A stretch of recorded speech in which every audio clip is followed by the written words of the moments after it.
So the movie that we're watching tonight is Out to Run, A Tale of Blood Velvet. My name is Clayton Conroy. I'm a producer on the film. My name is Kyle Fallon. I'm the cinematographer on the film. I'm James Berry. I'm the writer-director of the film. And I am Miles Tagmeyer, and I play Jesse in the film. So I had the idea for this movie. We were looking for something to shoot during the strike, and we just wanted to have some fun because we made such a great movie together the year before. And I know we had a feature that we wanted to do next year, which we're going to be shooting next year, that is coming out of this short. So we had such a great time on the short, and now we're doing the feature. To summarize the short, it is a film about a couple who are recently reconnecting, and they are sort of rekindling and refalling in love when something unexpected happens and turns everything on its head. And we totally mash up a whole bunch of genres. We've got a love story, we've got some action, we've got some horror, we've got a little bit of Italian giallo, so it's a whole lot of different genres all mashed up into something new, unique, and brilliantly and wonderfully gay as well. Well, so we wanted to create something that was really unique and really different and pulled from all the kinds of movies that we all really love together, and all the different kind of movies that have influenced us and made us, fall in love and want to make movies in the first place.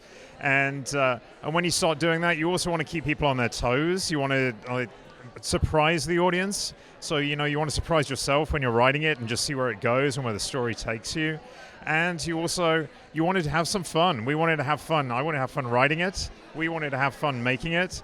And hopefully that means the audience has a whole lot of fun watching it. Okay, I think personally my favorite part of making this movie was we rented a big Winnebago that we had to drive up from Long Beach. And I had to drive it in the middle of West Hollywood for maybe 5 hours straight on a Saturday. It was a very, very busy day. I don't think I've ever been honked at more in my life. But you got to do it for the film, So we did it. We got everything we needed, and I think it worked out. My favorite part of making this was kind of just, it's going to sound really corny, but kind of just seeing the words on the page kind of like come to life as we were shooting them. There were just a handful of really fun lines that that we all really liked, and seeing them actually happen and making them a reality was really fun. Well, so the part of making the movie that was really fun for me, honestly, it was working with these guys. You sit down and you have an idea for something and you start writing, and then for some reason, all these amazing people come along and just throw their time and their dedication into it, and just to see it come to life. You're only as good as the people that you work with, and honestly, I was just so lucky to work with such amazing people. Great cinematographers, great actors, great producers. Clayton, our producer, came on at the very last minute and just knocked it out of the park, which is, the same as everybody else did too. And so for me, that is the most fun, getting to work with such terrific people. For me, my favorite part as an actor in the film was I got to do some things that I've never done on camera before. These guys are being very cryptic in their answers with describing what happens in the film, so I won't really say what happens. But I had a lot of fun playing with that, and I want to do it again. Can I add one other thing? I loved that we got to have more and more and more blood the more that we kept shooting. That was the biggest note that I had. I want more blood in this film. Yeah. So it has played at several different film festivals. This is our second one in California. And we are also currently Short of the Week on YouTube. So please go check us out at Short of the Week on YouTube. The way that we decided to shoot the film, that is a good question actually, because I think that is something that is really unique in the look and the style of this movie. I mean, Kyle did such good work with the cinematography. We really knew that we wanted to have a 70s influence. We wanted it to look like an Italian giallo. So we did a lot of camera tests for the movie, a lot of preparation. We pulled from, a lot of the early 1970s Italian horror movies like The Bird with Crystal Plumage and All the Colors of the Dark and movies like that. We totally tried to rip off and steal from De Palma.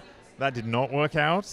So we came up with something that actually was way simpler and way, way better. Actually, we decided that we were going to serve the story and make the shot serve the story instead of the story serving the shot. So, but that was just that was a lot of collaboration, a lot of fun to do, and that was, again, coming back to working with everybody and finding our way through it together. Yeah. So to kind of go off of I think a question that would be cool to be asked at festivals is like, what makes you the most excited about the film, or what made you the most excited? I think for me, kind of going off the genre aspect of it was just the fact that it does combine a lot of our favorite genres: action, thriller, horror, but it does it in a way that fills it with passion and purpose, sort of a unique, fresh twist that you guys are going to really enjoy once you find out. Something else that was very important for us when we made this movie, it's about the gay experience, but there's a lot of sugar to make the medicine go down, so you will have fun when you're watching it.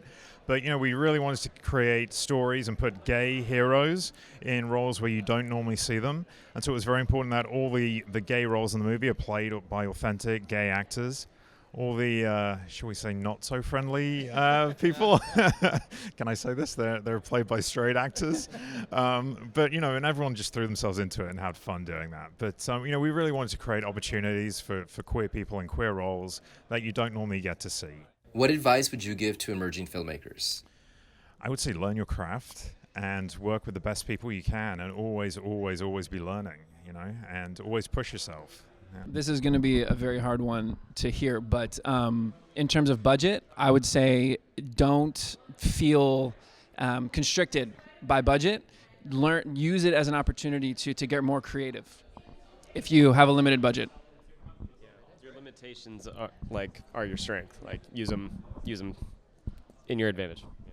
Yeah, absolutely. One of the most stylish parts of the movie is there because we wanted to have a big stunt and we just didn't have the money to do the stunt. And so we had to think, okay, how do we do this in a way that's fun, is interesting, and is totally different?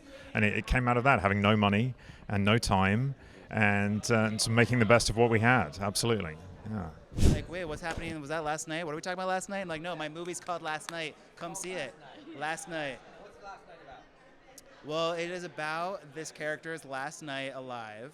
He's planning his last night, and everything kind of goes wrong off the rails. It's a sci-fi twist. I don't want to give too much away, but I guess I will because you'll probably watch this after the fact. But he ends up hiring an android to come and help him end his life, and he's a masseuse. They've kind of fallen in love. They build this intense relationship in a very short amount of time, and when he decides he doesn't want to do it anymore, it's too late, and he can't stop it from happening. So go ahead and give me your name and your role with the film. My name's Ryan Mack, and I'm the writer-director of Last Night. Hi, I'm Jackson Trop, and I play Kyle in Last Night. My name's Wendy Wang, and I'm the producer for Last Night. Okay. So what was it like? You're in the film. You're an actor in the film. What was it like to perform in this? This was a challenging role because I know it was deeply personal to Ryan, and it also was my first time working with an intimacy coordinator and doing more intimate scenes with a scene partner, in addition to really heavy emotional moments and some kind of stunt work as well. So it kind of combined everything in that short amount of time, which made it a really fun and challenging role to take on. Okay. And it is Friday the 13th. Did you guys plan to do that so that you would debut tonight at FilmOut San Diego? It was just like a perfect surprise. I was like, Friday the 13th is the perfect night to show this film with everyone here in San Diego. So. Not Western ones, just Asian ones. What would be some Asian superstitions? Well, we don't give each other knives because that's not symbolize good connection and relationships. And Knives in this film, I understand. exactly. Is anyone giving someone knives in this? A knife is pulled. Yeah. But you should check out the film and see what happens. We'll do. So then wrap it all up for us. What are you guys, how are you feeling tonight? What is it like? What's San Diego like? What's FilmOut like? I mean, I'm just so excited to be here. This is an LGBTQ film. I love that we're here in an LGBTQ festival in San Diego. I think these stories are important to tell, and we're just honored to be here amongst all these other filmmakers. So, yeah. Absolutely. FilmOut has been amazing. All the films we've seen so far have been awesome, and we're happy to be here as well. Yeah, San Diego's a beautiful city. We're just really excited to be here and share this story with the audience and see how they react. And I understand you're a comedian.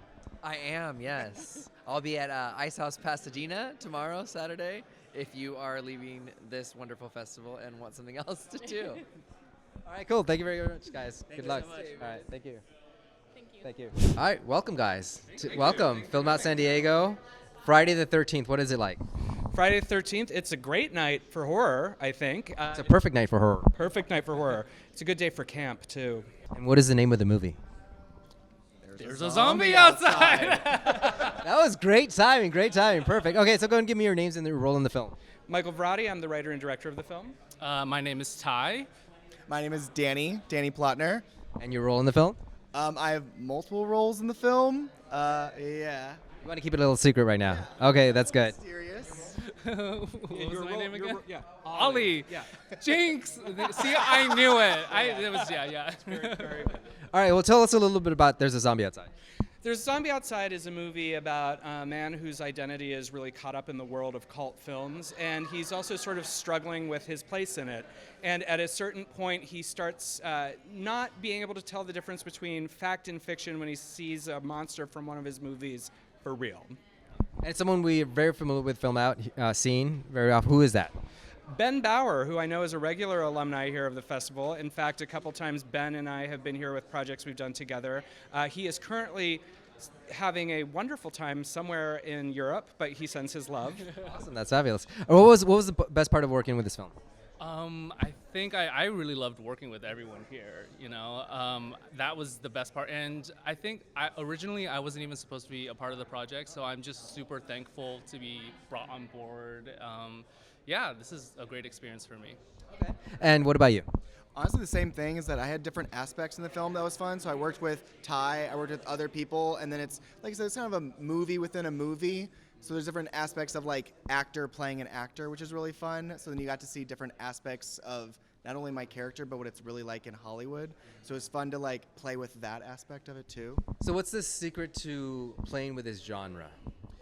I think the secret to playing with the genre is to know that when someone wakes up in the morning, they don't know what kind of movie they're in. You play it serious. You treat it with respect, and know that when done right, horror can be the most powerful genre because you can use that lens of the fantastic to address things that the mainstream maybe doesn't want to tackle head on. And I think we as queer folks who deal with otherness and being treated as a subversive element of society understand that, and we can use that to our advantage in these kind of movies. All right, so it's Friday the 13th. What's your superstition? What's my superstition? On Friday the 13th. Well, I probably shouldn't have jinxed you. We're going to have a great crowd out tonight. What about you? Synchronicities. All of a sudden, someone says one word, and then someone else in the crowd says it at the same time. Have you had one tonight? Yeah, a little bit actually. Very much like all of a sudden hitting the Matrix, like that type of situation, that vibe. What's the example? It's more of like all of a sudden you're saying something we'll say in it. Yeah. like in a sentence, and all of a sudden the radio will say it at the same time. That type of situation. All right, so give us a little bit of hint or a tease as to what the movie's about. Like, why should somebody like tune in to watch this? Because I think that if you are a fan of a movie that takes you on a journey, that gives you something that you're not expecting, or if you just want a little bit of difference in your day, we deliver that for you. What did I like about my performance? Actually, it's not something that I've often gotten a chance to do. And so, once again, I'm super thankful that Michael brought me on board. And I think audiences will love this movie because it is horror, but it's not exactly what you would expect, but it is also what you would expect out of a camp horror. And so it's a little bit different, and I think it'll catch people off guard. I think the secret sauce to putting any movie together is trust the artists that you brought in. I am not a micromanager in terms of how I put together a film. From the cinematographer to the effects artists to everybody in front of the camera, when I bring them in, I know that they're good at what they do and that they are going to give me a character that is both what I envisioned and something totally different, and I trust their artistic process. And that, to me, is the fun of making a movie, because you all get to make it together. It's a collaborative journey, and I feel grateful to these two and everyone involved in the film, because I think that you always learn from each other in that process. So the title, There's a Zombie Outside, just lends itself naturally to feel like there's got to be more to mine from this. Is there? Are you planning to do more? Well, you know, there are a lot of places a zombie can be. Where, like what? Inside. Inside, down the street, on the lane. Yeah. I think you got it there. So how did you come up with the title originally? What was the idea? Like, this would be a good title for this movie. This actually was born out of an idea that I had for a short film a really long time ago, where I loved the idea of a couple in a kitchen washing dishes and someone looking out the window and saying, "Oh, there's a zombie outside." And I always thought that was funny because I love stupid things like that. And then I realized I didn't know what that would be. And for years, I kept coming back to it. And then one day I realized I had the idea, and it was way stranger than I ever thought. All right, so this might be a very controversial question, so be prepared for this one. What is the best zombie movie? Night of the Living Dead. You're gonna hate me for this. I actually really like the Resident Evil movies. I love the Resident Okay, Evil cool. movies. Okay, They're cool. fun. Okay. Thing is, he already said what I was gonna say, so it's like I want to do something different. If anything, probably oh my god, probably just 28 Days Later.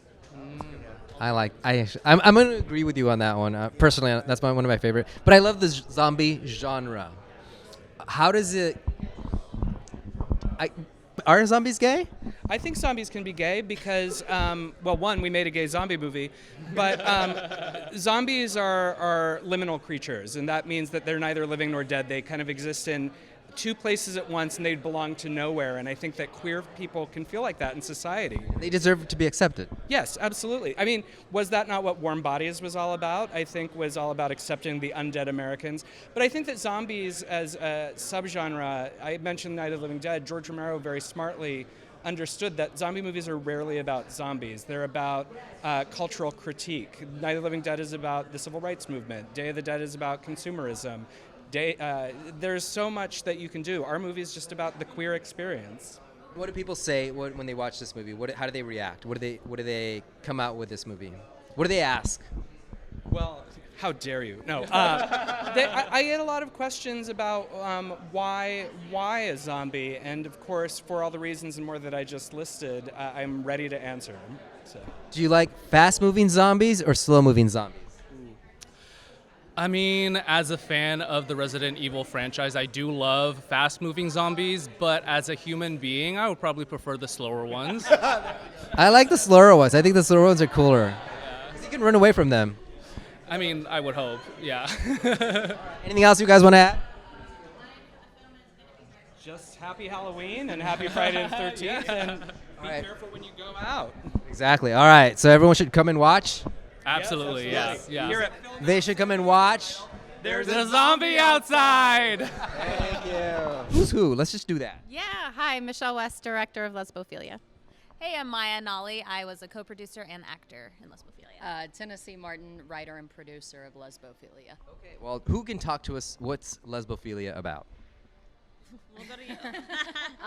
So Lesbophilia is a dark, absurdist comedy about a queer couple, specifically a lesbian and bisexual woman who are sort of early in their relationship. They go to the funeral of the bisexual character's ex-boyfriend, where she has this kind of dismantling revelation that if they stay together in a couple, monogamous couple, that she will never have the dick again. And chaos ensues as they both grapple with that stunning realization. How'd you do with that description? She did a great job with that description. It came out of that brain, so I figured that was the best person to describe it. And you were the director. Yes. Okay. So what was it like to put this concept and this idea all together? Fun. Yeah. It. What was the most fun part? Well, visually, it was so vibrant and unique, and the location itself had so much character. The setting is a funeral parlor that moonlights as an upscale brothel at night. So it was a really fun location to find and build. Tell me about that one moment or that one scene or that one line that you were like, I've got to nail this one. Ooh. You know, I mean, really, it like my favorite line in the whole film is at kind of the turning point where another guest that the lead character runs into says, you don't have to be perfect to be perfect for someone. You just have to understand them. And so much heart was in that. So we knew we wanted to make that a really special moment. I love those moments where you can like identify and just everyone was nodding their head right now. How is it like to be able to convey that emotion on camera? It was really fun for me because my character is, in a way, like an antagonist of sorts, depending on how you look at her. So for me, it was really about bringing like authenticity and understanding to the character and seeing her point of view, even though it's not my point of view, obviously. I'm very happy in my relationship. So just being able to convey like what her true struggle was with her sexuality and her identity, and kind of holding on to that and understanding that things can change and you can be open to that as long as you can communicate with your partner. That was what was really important to me. And you're here at FilmOut San Diego for our 24th anniversary. What is it like to be showing this film to a San Diego audience? Oh, it's incredible. I mean, we've had a really warm reception on the festival circuit, but this is such a beautiful venue. It's such a joy to be able to go to a beautiful place with beautiful people, share beautiful art. It's very special. And now the hardest question of all. I'm going to save it, and whoever wants to answer it can answer it. Why should someone watch Lesbophilia? I guess I'll go.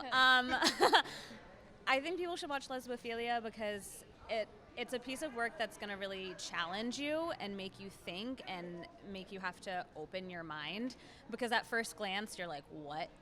From all angles, what? That's all you can really react to it, and you really have to go through what each character is going through and see where you can see yourself and where your ideals are challenged. Anyone else want to add anything or feel they want to say something? We're like, oh, yeah. Build on that. Building on that, growth comes from getting uncomfortable. Yeah. That's it. We'll make you uncomfortable. Yeah, the concept was born out of an anxiety dream, and I think that it sort of addresses a lot of our own personal insecurities. I think bi erasure and biphobia are a very serious problem in the queer community, and as a cis lesbian, I think I held a lot of insecurities about my relationships with bisexual women, and this was sort of a way to heal myself while also validating my partner's identity in a film where she's able to sort of acknowledge her identity and, what she wants and needs, and sort of validate all of that. So it was really meaningful for us to get to work together. And I think your audience awaits, so good luck. Enjoy it. Thank you. Appreciate it. Good job. Thank you. Thank you. My name is Deshaun Leek. I am the writer-director of Melange. Tell us a little bit about Melange. Yeah, so Melange is a queer romantic drama short film. It's about two men who are reconnecting after some time apart and really just picking up where they left off. The film is about love, loss, black male intimacy, queer identity, mental health. And how did you come about the idea for this project? Oh, wow. I think I just was really inspired by the lack of black queer love stories in film and television right now. I really just wanted to create something where I saw black men being vulnerable and intimate and soft and loving one another and finding resolutions to their conflict instead of, what we see in media right now, a lot of violence and traditional masculinity. I really just wanted to reject all of that and make something different. And I think you did that, but you also went beyond that because it's very visually pleasing to look at. It's an amazing film. How did that come about? Who do you work with in order to accomplish that, or is that all on your own? Yeah, I had an amazing team. My DP, Peter Gorysky, he was just so on board from day one and wanting to just execute my vision. So he was just really on top of it, wanted to make sure my film was lit beautifully. And I dabbled and dabbled in photography a bit in my early days, and so I think I was just I wanted to make sure it was just really visually poetic. And what's it like showing your film here at FilmOut San Diego, connecting with the audience and seeing how they respond? What was the reaction? It feels great.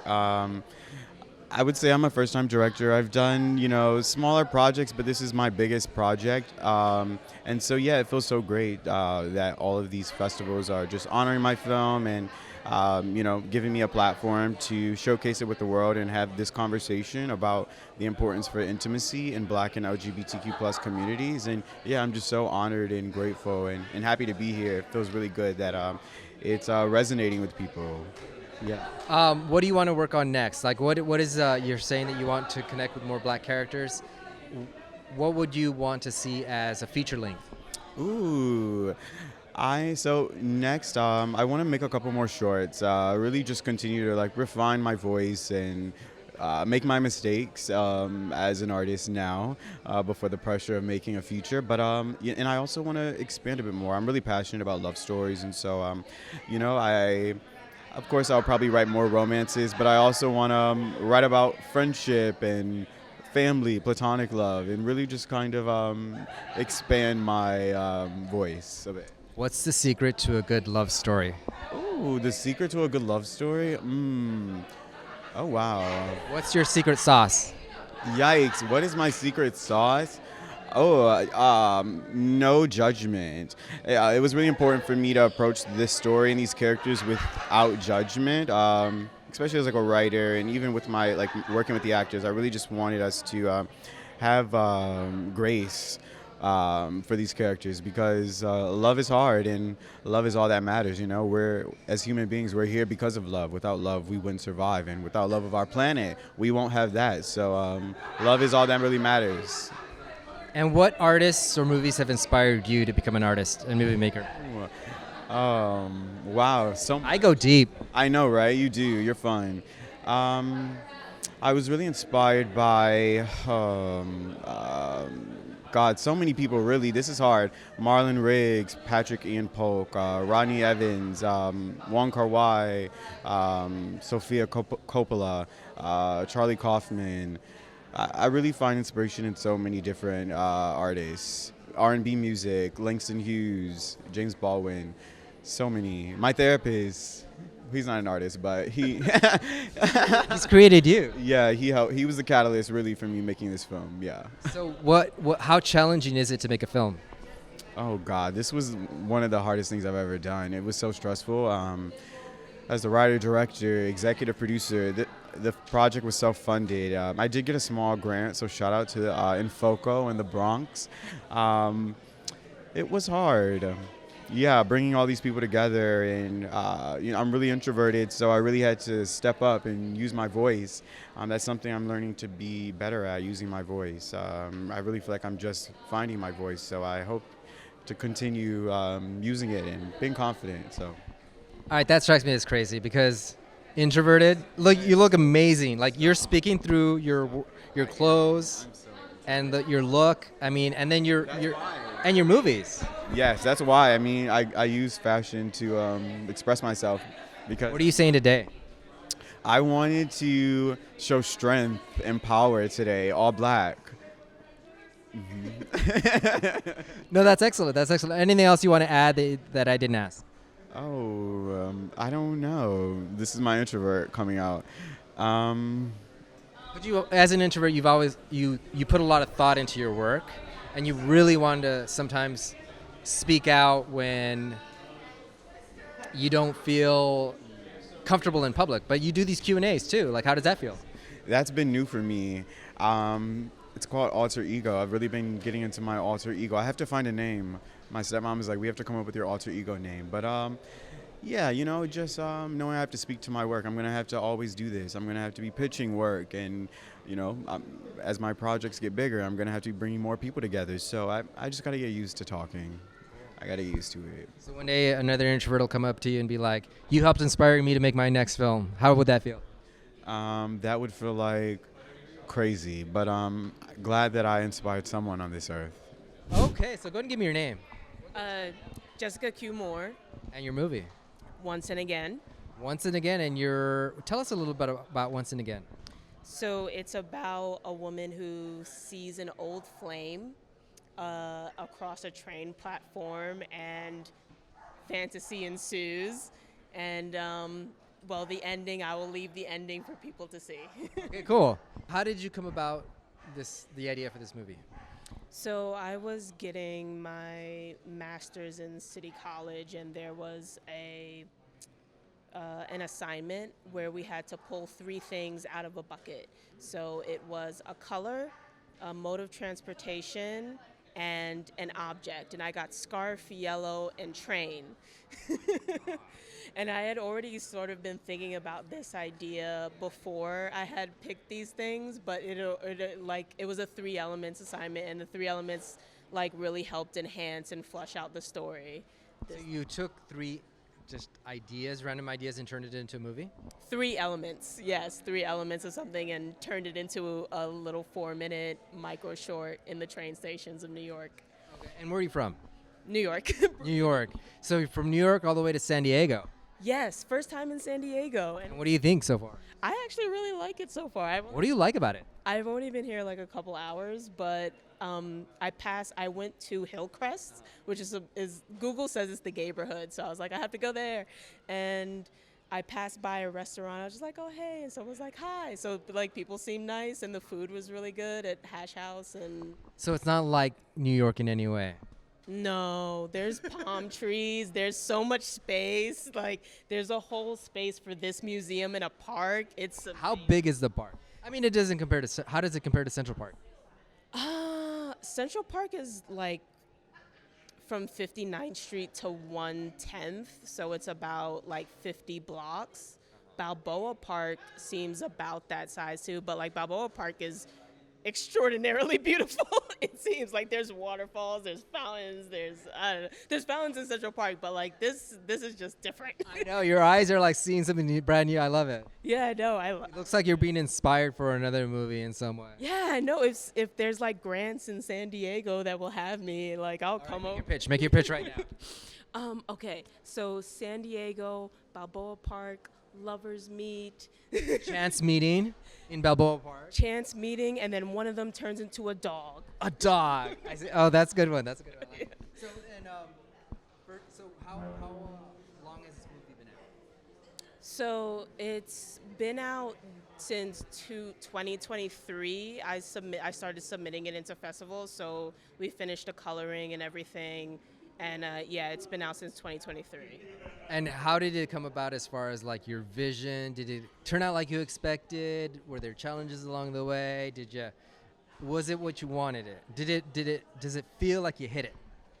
It feels like I hit something. What is that something? Which is always good. It feels like I hit a feeling because every time someone sees it, they say like, oh, this is like sad. Like they have a feeling about it. They have a visceral emotion about it. And I would say it was definitely my vision for what it was, and the like challenge about it was definitely like hopping on different trains and then coming back to the same station and trying to like get certain shots because we use just natural lighting in the train stations. We just put them into the lighting at every station and in the trains, and so you know, it was just a lot of like indie, natural, no permit type movies. Sounds like fun.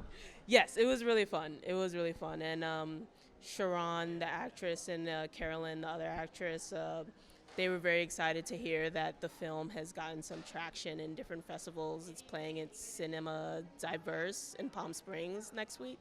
So that's good. So then how does it feel? What do you want to do next now that you've gotten this movie done? Where do you want to take this? Yeah, so I am actually wrapping on post-production on another movie. Oh, you good?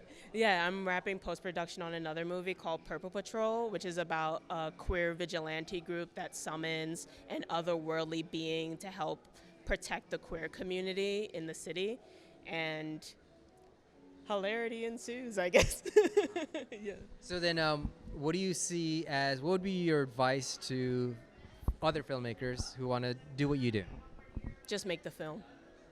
Just make it. Yeah, just make the film. Like, people think that there's a lot of restrictions, that you need a certain amount of money, that you need certain permissions, or you know, but just make the film. Make it however you can make it. Sometimes the restrictions actually make it better.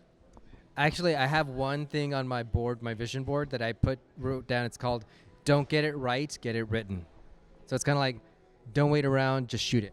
Yes, yes, because like filmmaking is like it's an art, but it's also a craft. So it's just like you have to practice. You just have to make it. That's great advice. Yeah. Anything else you want to add? I love San Diego right now.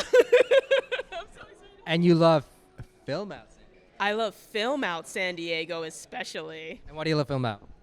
Well, I love FilmOut because it's an LGBTQ plus film festival, which I think like a lot of our voices don't get heard in cinema or in entertainment. So I think it's like a great opportunity that you have FilmOut San Diego to have voices like this heard, not even just in SoCal or NorCal, but all over the world it seems. So. Awesome, good job, thank you. What's your name? Kate Alexi. And you're with?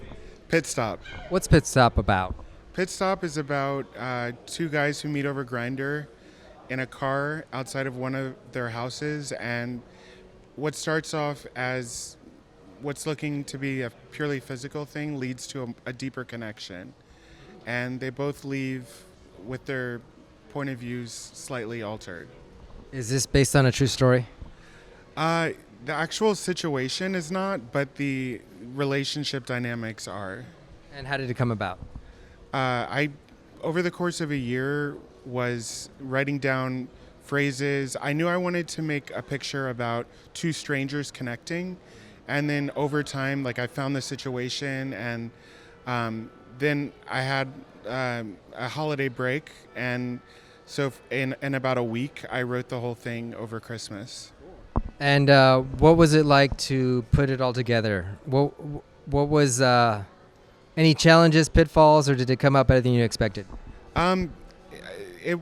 Pre-production was going along smoothly until we had a rain. It rained on the day we were supposed to shoot, so I actually, because of that, lost my DP. So I had to get a new DP, a new sound person, a new first assistant camera a week before we shot. And then also post-production was bumpy because my editor got too busy with his main editing work and had to drop out, and so then I had to find a new editor too. It's a lot of challenges. How did the project ultimately come out? Were you happy with it? Do you think you could have taken it further, or you're like, this is where this needs to be right now? No, it came out better than I had hoped for. Why is that? Because the DP really, I had done the shot list originally, but he kind of redid it, and I really like what he did. What do you want audiences to come away with after watching this film? I want them to see that there isn't like one way that people have to meet or connect, and you can end up, finding connection at unexpected times. And what else do you want to be working on or future projects? Is this your first time in San Diego, FilmOut? This is my first time in San Diego, and it's also my first time at FilmOut. I have an idea for a new short. I can't say much about it, but I'm really excited about it. I tend to collect my ideas slowly, so it's sort of like chipping away at the stone, trying to figure out what shape it's going to take. Okay. All right. Anything else you want to add? It'll be available on the Wise Butterfly Productions YouTube channel in 2025. I'm Matthias Blake. I'm the producer and director of Second First Kiss.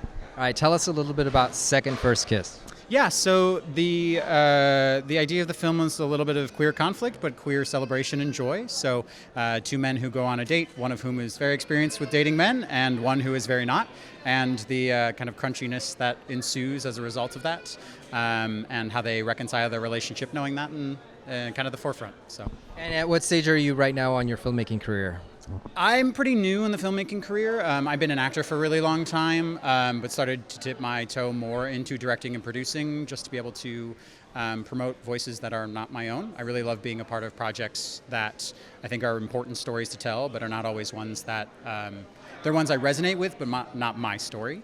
And this is probably my second or third project that has come out, and the playwright who's also wrote the script with me, he's been an established playwright for a really long time, and so kind of both dipping our toes into the film world. And what came first, the title or the concept of this movie?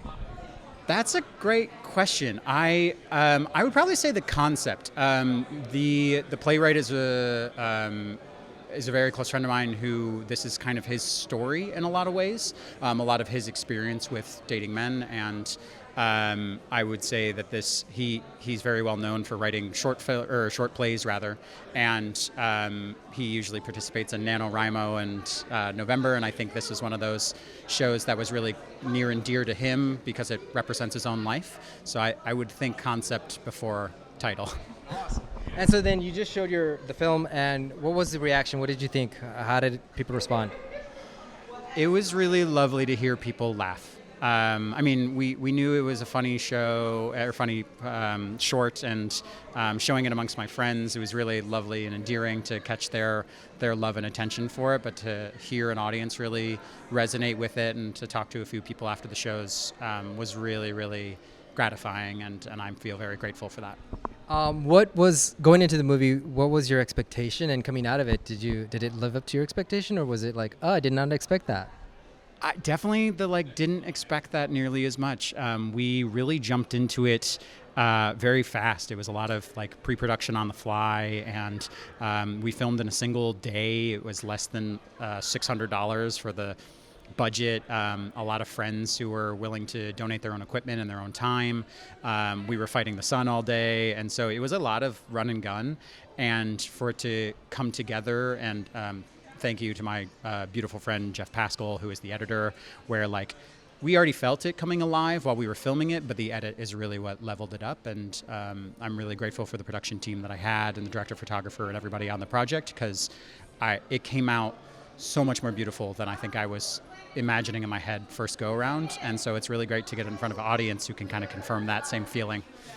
And what would you say is your sense of humor, or your sense of comedy? Awkward realism. It just kind of... Where does that come from, awkward realism? Oh boy, can you tell? Your life story, perhaps? Yeah. Have you ever had an awkward moment in your life? Oh, no, never. This isn't awkward for me at all. Yeah, a lot of the casting and the writing and my directing style was really trying to establish just the realism and the grounding of what it's like to be everyday people every day. So instead of Hollywood pretty and traditionally attractive and traditional stories, we wanted to tell something that it feels like everyday life and the crunchiness that can come with everyday life, because that's what I live through all the time, and that's what Matt Schutz, the playwright, lives through all the time, and wanted to bring as much of that charm, and I'm really, really grateful for actors who could really bring that charm to the film as well. And what are some of your influences? Before Sunrise tends to be one of that Before trilogy is one that I really, really love, because it's a lot of storytelling through narrative and storytelling through dialogue.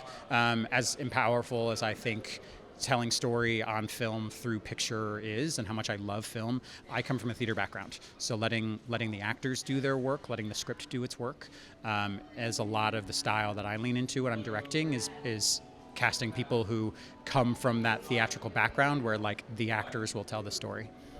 So you seem like a very young filmmaker. So what do you see as the future of LGBTQ film? I want to do as much queer celebration as I can. It's definitely a hobby for me. That's something I've always wanted to be career, but when balancing and juggling the life act and things like that, it comes up when I have time, and a lot of it is celebrating with my friends when we do it. So I love having projects that are about that same celebration, and working with people who bring me that joy.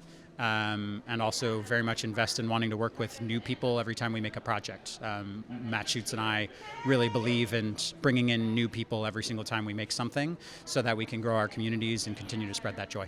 Awesome. Anything else you want to add? We'll be in Pensacola, Florida in a couple of weeks at their film festival, Hollywood Queer Film Festival in a few weeks as well, and hopefully a few more in the pipeline, and we'll see how far this queer little short film goes.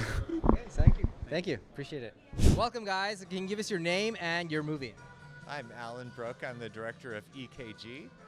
Hi, my name is Todd Lian, and I'm the producer, writer, and actor in AKG. Okay, great. So now you guys are coming together as a team to talk about this movie. Tell us about the individual roles which you guys did and what EKG is about. Who wants to start? You can start. So I'm the director of EKG. It's the first short film I've made in a very long time. Todd is the writer of it. He sent me a script, and it's about how when you grow up queer and Asian, how you navigate multiple different communities that really don't accept you, and you end up wearing different masks and putting up different walls just to navigate life. And it's about this character who finally connects with other characters, where he becomes part of a community where all of those masks and walls can come down, and he can be himself and discover who he actually really is. And it was really such an empowering story. I couldn't say no, so I'm very honored to. What made you want to write this story? Actually, the story came to be at West Hollywood in a club when I was talking to the investor, who is not here today, but he was talking about how we both grew up queer and Asian, and how we navigate through our family post coming out. And in the world of like we party, we meet other gays, and then we listen to your stories, and then how we like come as a community. And I felt like we wanted to do a story that resonate with like how authentically Asians have to like growing up, have to like go through just to be ourselves. So I thought that was really amazing. So then we really want to write it, and we wrote together and said we have to find a director that understands this, and then that is very good at it. And then the first person I thought of was Alan, and I was like, I hope he would take it. He doesn't really direct shorts, I don't think, but yeah, and he said yes. That's a great pick. I mean, how can you go wrong with that? The interesting thing I think about your project is you're relevant and you're topical and you're talking about things that maybe people haven't heard about. And one example is I actually got to see previews of your short, and I was watching a TikTok, and it was talking about a HomePod. And the guy didn't explain what a HomePod was, but I was like, I know what that is because I watched this movie. So what is it like to introduce that kind of lexicon to more broader audiences so that they understand what's going on in your community? HomePod is like a thing in Asia for a while, but it's just like very underground hush because it's like a party like Asians come together to just have their own community and really socialize in a way that they don't have to feel uncomfortable. And so like having to introduce this is a little nervous. It's a little nerve-wracking for us because I don't know if people will understand it. Do they get it? Is it just and then like because I do really see it more in just a place of just more of a sexual. It's part of it, but it's like discovering yourself and meeting people and finding people you like, and then like maybe discovering who you are in between that process. So I think introducing that, it was very exciting for me personally because I also went through the same parties and same like experience and becoming more comfortable with who I am and finding a right community for myself. So.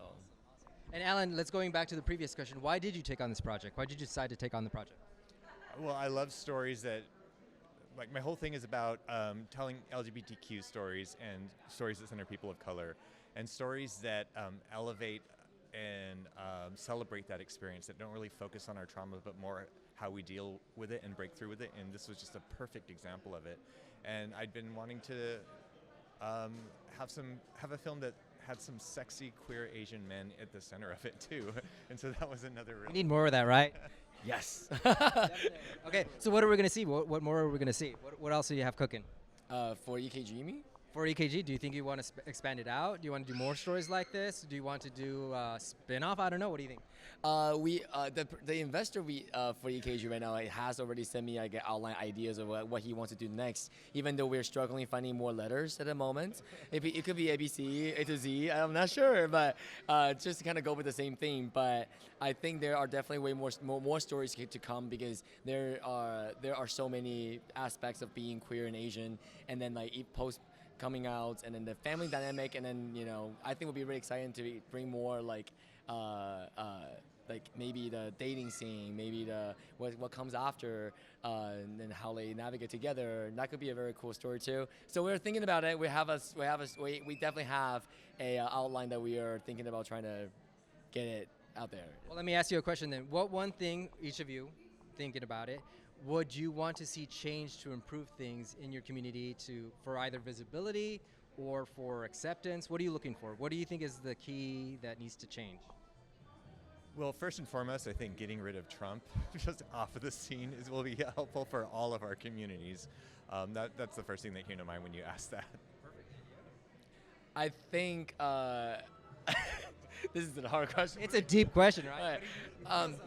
I do feel like for our community, for a change is, I just think we need to make more, make our voice more. Whether film, music, arts, that kind of speaks louder than the voices that are trying to like put us down.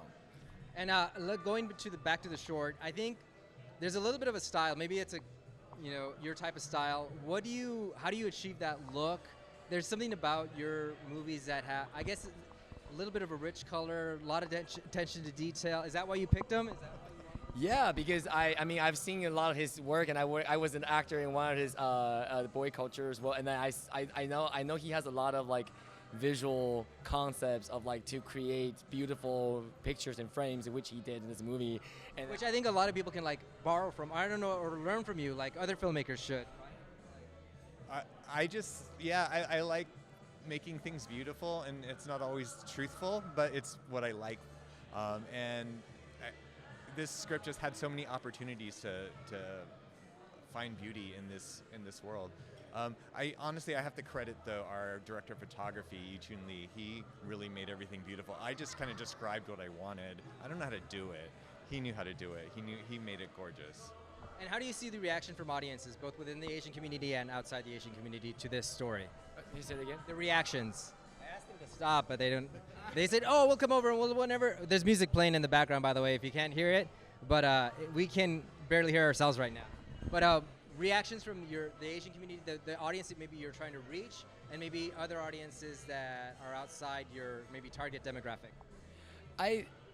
Because I actually, when I was doing casting for this movie, a lot of Asians were aware of it already in different parties, and I went to a HomePod to like promote the casting as well. Yeah, I was. I want to know about that. Details, please. Well, it's just it's the same thing as you see in the movie. I was in my underwear and just saying, "Hey, please wear this," and come. You're already partying already. Might as well. I'm sure you look great in your underwear, but you also look great right now. You look great, probably dressed and undressed.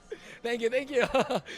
So I think a lot of people were really excited to see this movie, and then we obviously going to have more screening in the future for them to see it, and then some of the people are coming today as well. So I think it's been really a buzz, because there was also a movie about HomePod. They were trying to be made before, and it didn't succeed super well.